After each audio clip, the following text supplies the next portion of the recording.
Hey guys, aqui é a Vi e aqui é a Gi e nós somos as gêmeas do inglês. Teachers especialistas em descomplicar o inglês pra você falar de uma vez por todas. E gente, eu adoro muito esse quadro que é English Quiz e o de hoje vai ser mais especial ainda porque vai testar os seus conhecimentos sobre expressões em inglês. Como é que vai funcionar, Gi? Basicamente, a gente vai falar as expressões em inglês pra vocês e vocês vão ter que tentar adivinhar, ou então se vocês já sabem, né, vocês vão assinalar qual a expressão, qual a tradução correta para essa expressão. E a graça desse quadro é porque no inglês as expressões muitas vezes são diferentes no português, então essa história de traduzir ao pé da letra não rola. Não rola mesmo. E o legal é que assim, se você já conhece muitas expressões, é uma baita oportunidade de testar os seus conhecimentos, mas se você não conhece, é uma baita oportunidade de aprender. Então, sem mais delongas, se você ainda não é inscrito aqui no canal, já... Eu ia falar, tem essa delonga. Tem essa delonga, é. Se você não é inscrito, se inscreve, por favor. É só clicar em se inscrever, você vai ser notificado de todos os vídeos que a gente coloca de segunda a sexta por aqui.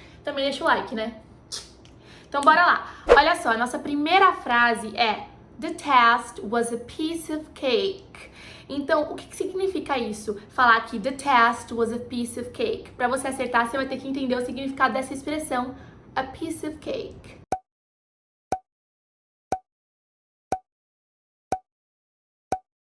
E a resposta correta é a letra A. The test was a piece of cake. Significa que a prova foi fácil. No inglês, quando a gente quer dizer que algo é muito fácil, muito simples, a gente fala que é um piece of cake.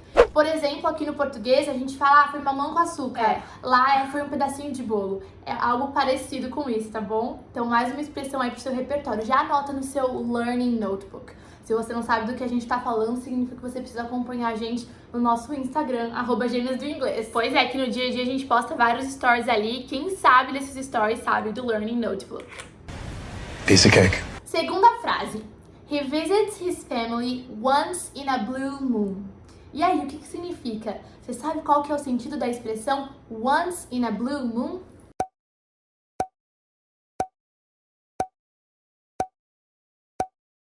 Bom, gente, a tradução literal é uma vez em uma lua azul, mas na verdade a gente usa once in a blue moon para falar raramente, quando algo não acontece com muita frequência. Então a alternativa correta aqui é a letra B. Ele raramente visita sua família. He visits his family once in a blue moon. Eu posso falar, por exemplo, I exercise once in a blue moon. Eu me exercito raramente. Super legal, eu adoro essa expressão. Once in a blue moon. Terceira frase, que na verdade tem aí escondido no meio uma expressão. My parents are at odds with each other. E aí, o que significa esse odds?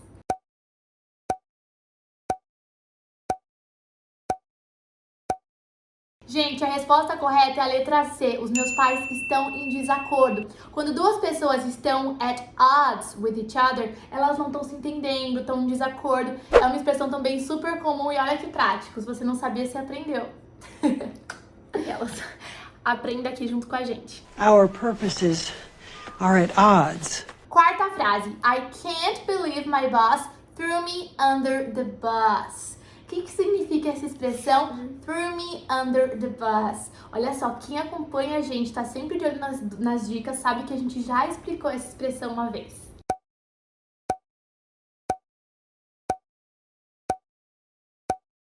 Gente, a alternativa correta aqui é a letra B. Eu não consigo acreditar que meu chefe passou a perna em mim. Aqui na expressão a gente está usando o tempo passado. Se a gente fosse falar no presente, a gente falaria throw under the bus. To throw under the bus é passar a perna em alguém, é passar alguém pra trás, é ser meio desonesto, talvez. Até essa ideia, né? Ele me jogou pra baixo do ônibus. Da ideia que a pessoa me ferrou. Exatamente, a pessoa foi lá e te fez passar por maus bocados. A gente gosta dessas expressões meio antigas, né? Passar por maus bocados. Inclusive, tem uma série que usa essa expressão toda hora, que é Brooklyn Nine-Nine. Eles usam muito isso. Então, a próxima vez que você quiser contar que alguém passou a perna em você, você pode usar to throw under the bus. Aqui no caso, I can't believe my boss threw me under the bus. So you're gonna throw me under the bus? Próxima frase, a número 5. They know we're moving to Brazil. The cat is out of the bag. Então, o que significa essa expressão? The cat is out of the bag.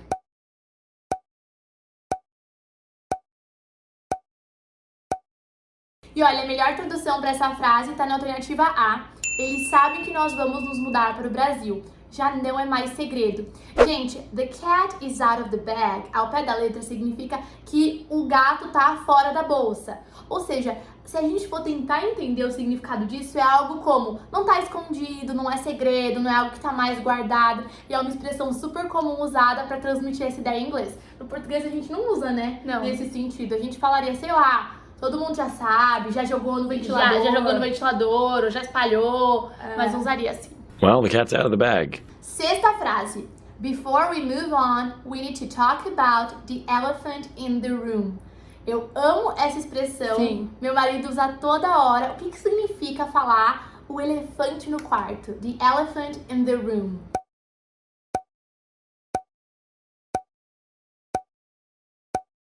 E a alternativa que melhor representa a tradução dessa frase é a C.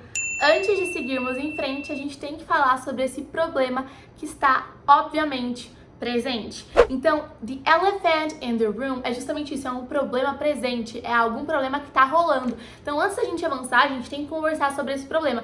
E é engraçado porque se você pensar na tradução literal, um elefante em um cômodo realmente seria um problema. Como é que você tira ele dali? Como é que você resolve a situação? E tem um detalhe nessa expressão, é quando o problema ele é evidente, é um problema nítido, mas ele tende a ser desconfortável, então as pessoas tendem a preferir ignorar. Então Sim. quando você fala, meu, a gente tem que lidar com o elefante no quarto, tô falando, meu, ok, a gente tem que lidar com esse problema mesmo que ele seja desconfortável. É difícil de lidar. Não dá pra ignorar. Okay, elephant in the room. Let's talk about it. Sétima frase, your team has a fat chance of winning the game. This one is really nice. Essa é muito legal. E aí, o que significa a fat chance? E o legal é que mesmo quem não conhece a expressão, às vezes pelo contexto consegue perceber, né, o que significa.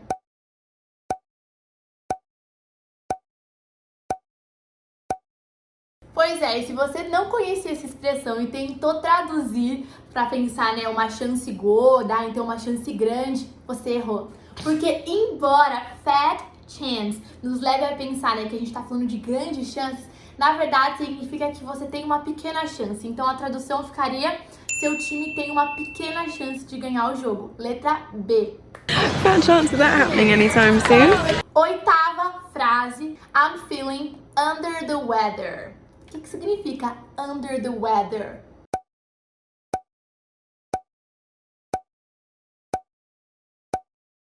E a alternativa que melhor representa a tradução é a alternativa A. Eu estou me sentindo mal ou doente. Falar que você está under the weather, no caso feeling under the weather, é um jeito bem nativo de você expressar bem essa ideia. Nossa, eu não tô muito legal. Ou, ai, eu tô doente.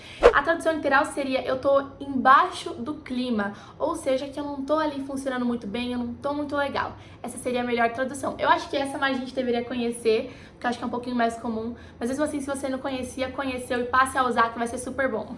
I am just feeling under the weather. Frase número 9. It's important to have your ducks in a row before a big test. Então, o que significa essa expressão? To have your ducks in a row.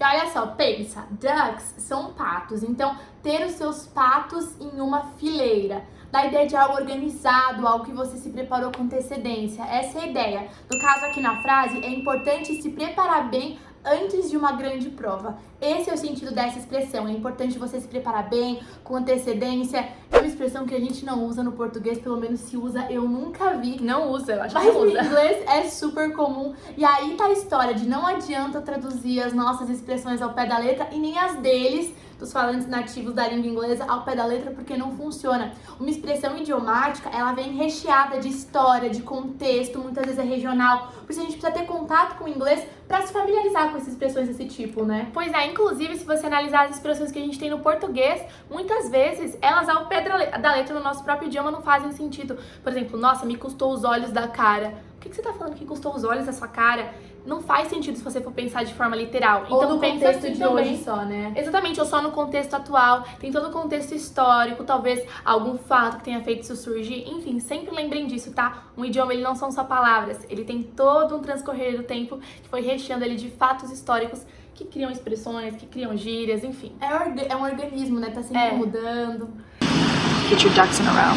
10ª frase.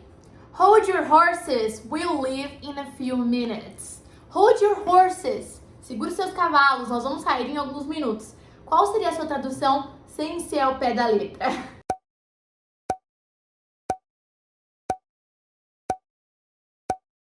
Gente, nesse caso, se você traduzisse ao pé da letra, você teria grandes chances de acertar. A alternativa correta é a letra C. Espera um pouco, calma aí, a gente vai sair daqui a alguns minutos. Pensa assim, ó, horses são cavalos e to hold é você segurar algo. Então segura aí, ó, prende aí, segura os seus cavalos. É bem no sentido de se você tivesse, sei lá, numa carroça e os cavalos estão com vontade de andar e você fica segurando pra ficar paradinho. É bem nesse sentido. Então, hold your horses, calma aí, espera aí, segura um pouco, a gente tá terminando aqui. Hold your horses, Zan.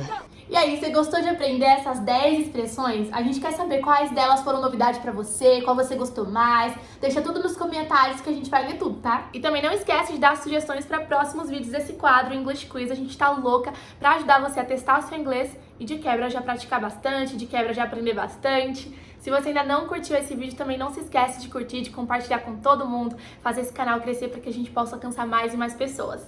See you! Take care!